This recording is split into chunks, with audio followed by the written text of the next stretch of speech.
Welcome back to Beyond Your Balance Sheet from the Sedoric Group of Steward Partners Global Advisory. I'm Laura Knoy. Beyond Your Balance Sheet explores issues affecting our overall well-being in addition to our financial health. The Sedoric Group is sponsoring this conversation series as part of its wider mission to help clients and community achieve fulfilling lives. While they offer financial services, guidance, and expertise, they also recognize the importance of mind, body, heart, and soul. And so in this episode of Beyond Your Balance Sheet, we're tackling a topic that has both monetary and emotional repercussions: elder fraud. Our guest has worked on this issue at the state and national level for decades. We're joined by Paul Greenwood, a retired deputy district attorney in California who practiced law for more than 40 years with a focus on elder abuse and elder fraud. In his retirement, Paul is a volunteer, trainer, and consultant with AARP on the subject of elder fraud, what it is, how to avoid it, and what to do if you or your family is targeted. Paul Greenwood, a huge welcome to Beyond Your Balance Sheet. Thank you so much for taking the time. It's my pleasure, Laura. Thank you. How did you get involved in this area of the law, Paul, focusing on elder fraud? Well, I owe it all to the social agency called Adult Protective Services. I'd been in the district attorney's office in San Diego for 3 years doing regular prosecution of street crimes, robberies, burglaries, etc. And when suddenly I got the call from the boss calling me in and telling me of a very troubling phone call he had received from Adult Protective Services, telling him that our office was ignoring a huge escalating crime called elder abuse. And my immediate reaction was, well, what's that? He said, I don't know, but you're about to find out because I've just named you as the first head of the first ever Elder Abuse Prosecution Unit. So that's how it started, Laura, and it became my assignment for the next 22 years, which is very uncommon for a prosecutor to spend so many years on one specific type of crime. And within the umbrella of elder abuse, I would imagine 65% of my cases involved some form of elder fraud. So what draws you to it, Paul, to stay? You said you started many years ago, almost 2 decades ago, and it's unusual to stick with a particular expertise, as you said. What keeps you coming back to this topic? When I started out in this area, there's a number of reasons. Number one, it was an untapped area. Nobody in my office had ever prosecuted crimes like this before. And there's something actually very reassuring about that, because when you're starting out on a new program, nobody knows when you're doing it wrong. So I had nothing to be compared to. It kind of challenged my entrepreneurial spirit to be more proactive, to get out in the community, to start listening to some of these stories. But most importantly, Laura, as I started going around and hearing about some of the injustices that were occurring, I kept coming back to how would I feel if this was happening to one of my parents. Sadly, I've now lost both of my parents. My father died at the age of 92 from advanced Alzheimer's, and my mother died at age 96. But during those 22 years when they were alive, I kept comparing how I would feel if it was one of my parents. And that was the driving force that lit the passion, and still has lit the passion since I left the office 4 years ago. Wow. Well, how have you seen elder fraud then, Paul, evolve over the years since you have been involved in this issue for a long time? I think in 2 major ways, Laura.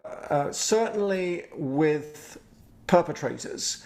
The variety of perpetrators has increased immensely, I've seen over the years. The opportunities that perpetrators have to take advantage of older adults through fraud has increased through, obviously, technology, through, in the last 2.5 years, through opportunism, because of the isolation that has been enforced on so many older victims having to remain at home and having to therefore rely upon the telephone, the email, and the video camera. And as a result, the perpetrators have seized opportunities.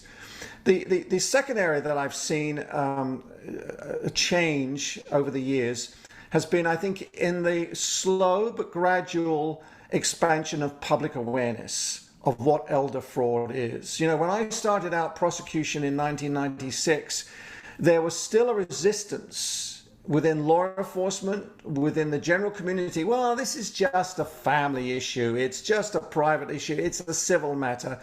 But I think more and more people are beginning to recognize that elder fraud is a very, very serious problem which impacts the economy.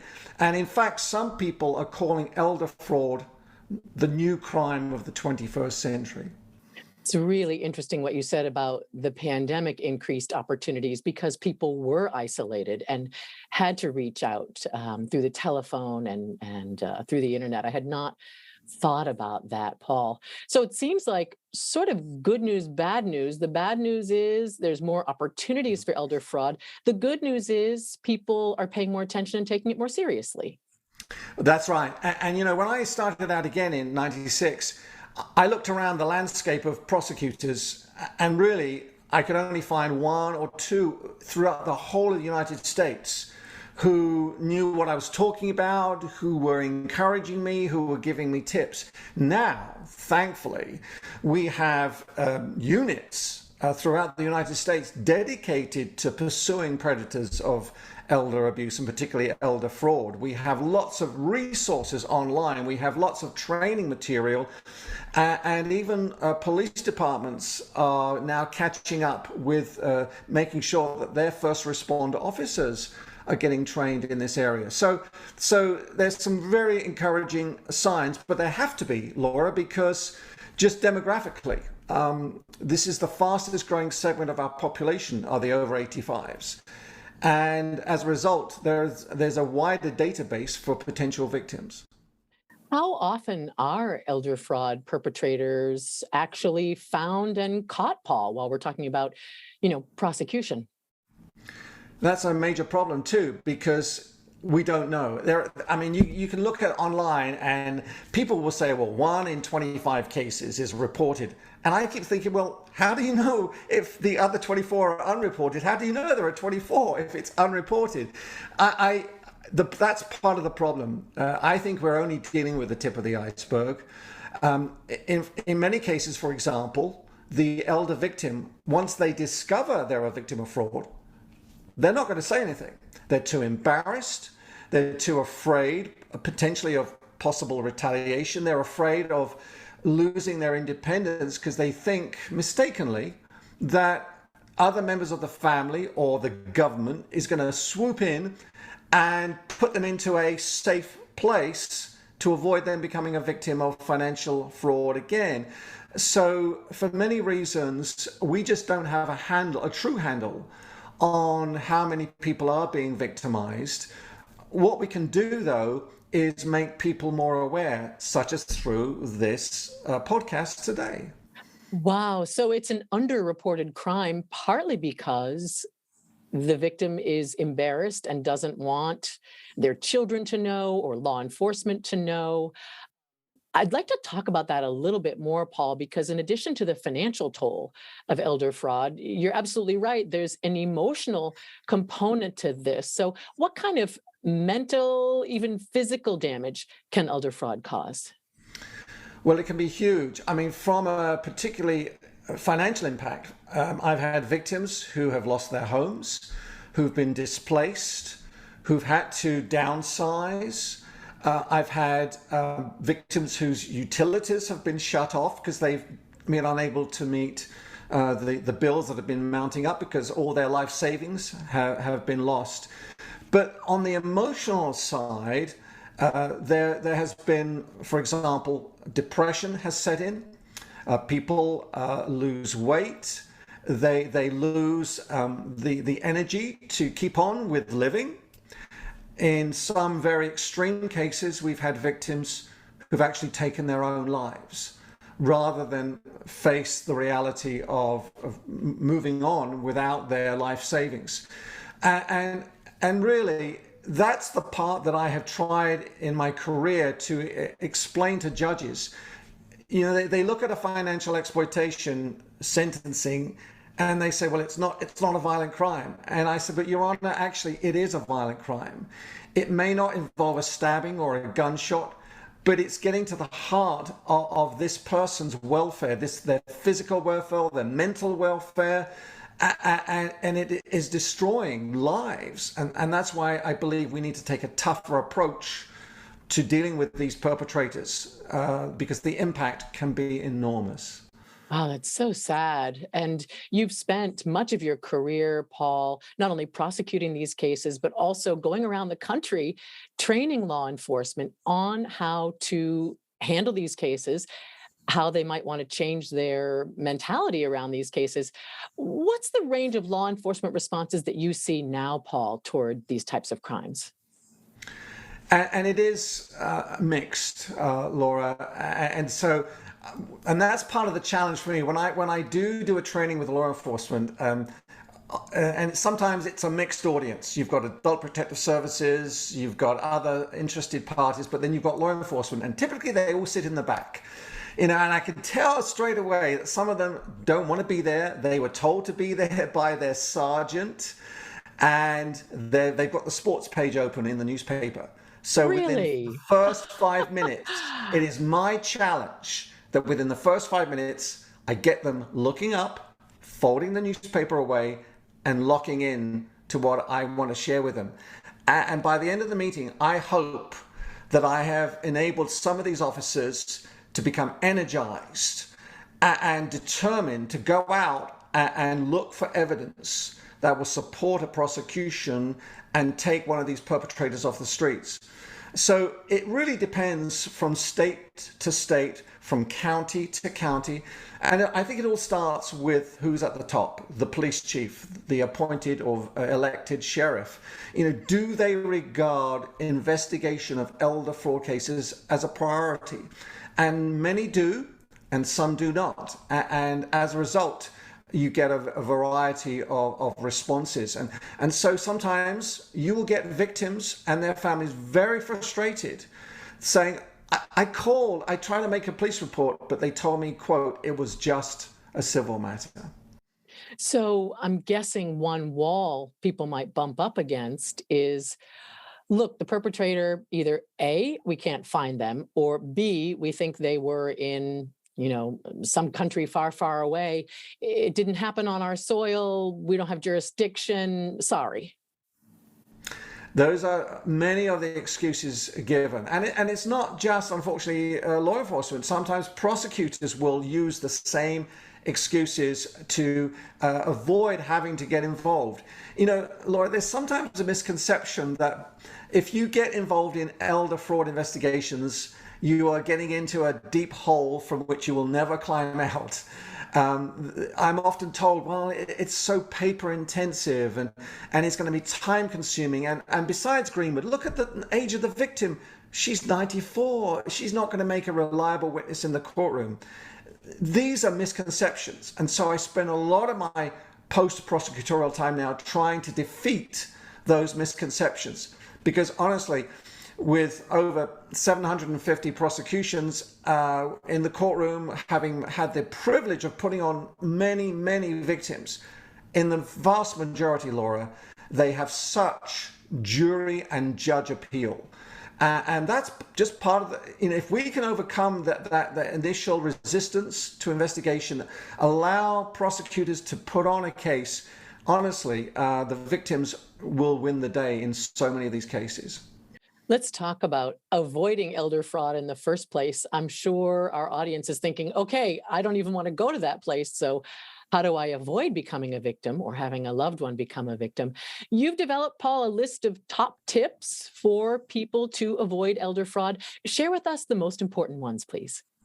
Sure. There's three I could mention. The first is choosing a caregiver with great caution. One of the most frequent defendants that I would prosecute week after week would be a caregiver. And it's pretty obvious why that is. Caregivers have a free range in a private residence. Normally, there's nobody checking on them. There is access to valuables like jewelry, cash, checks. And so the temptation sometimes is overwhelming. So I always say, make sure you do your homework. Don't just rely upon Craigslist, and please don't use Craigslist. Don't use newspaper ads. Go to a bonded, insured caregiver agency. But when you do that, interview them, and you demand to know, what background checks have you done on all your employees? Have you just done a local county one, or is yours a nationwide background check? So that's very important. A second tip I've said to folks is the mailbox. Make sure you have a locked mailbox. There is so much mailbox theft that goes on around the communities. And of course, that's now been expanded to porch pirates. So any of us who use Amazon, sometimes packages are being stolen off the porch too. So I always recommend having video cameras surveilling the porch and the mailbox if it's accessible, because you just don't know who is out there trying to snoop and steal information. And then the third one I talk about is if you think you're not going to use credit, freeze your credit. There's so much identity theft out there, and it's a very easy mechanism to freeze your credit, and it's not a one and done thing. You can, as they say, thaw it out. It might take 72 hours. So it's not a permanent solution, but it's a protection that gives you at least some reassurance that nobody can go out there and immediately steal your name and identity. You know, when you talked about tips for avoiding elder fraud, I thought you might mention the phone. My own father, who's 91, gets calls all day long from people pretending to be his computer company. He doesn't have a computer. His credit card, he doesn't have a credit card anymore. What sorts of advice do you have for older people or their adult children on avoiding fraud through the old-fashioned telephone, Paul? And one of the tips that I give to folks is resist the temptation to pick up the phone. Let it go to message. If somebody is trying to get hold of you with a legitimate reason, they will leave a message and a phone number. Unfortunately, human nature and curiosity takes the better of us all the time. And during the pandemic, sometimes the phone ringing was the highlight of the day for so many older adults. They couldn't resist it. And then when a charming voice is on the other end of the line telling them they've won something, or that their grandson is in danger in a foreign country, then that's how the scam begins. So I always say, let it go to message.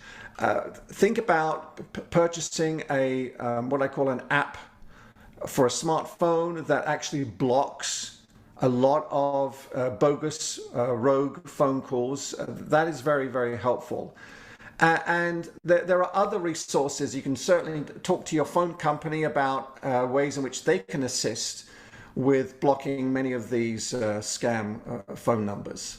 What's the role of adult children in all this, Paul? I know you've dealt with a lot of families. Well, one of the sad experiences I've had over many years I've prosecuted these cases is that many times adult children have abandoned their responsibility to their parents by claiming to be far too busy to be involved in their daily routines of their older parents.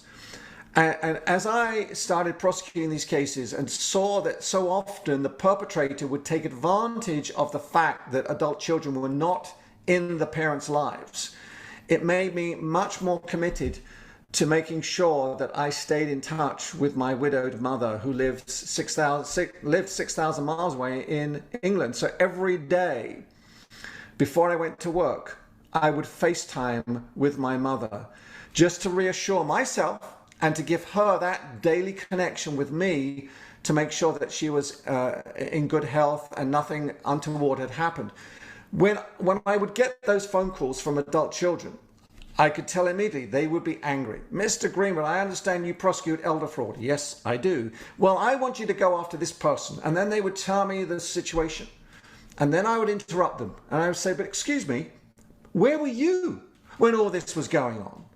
And it appeared that so often, Laura, adult children would only get involved after they discovered that their own, quote, inheritance had evaporated.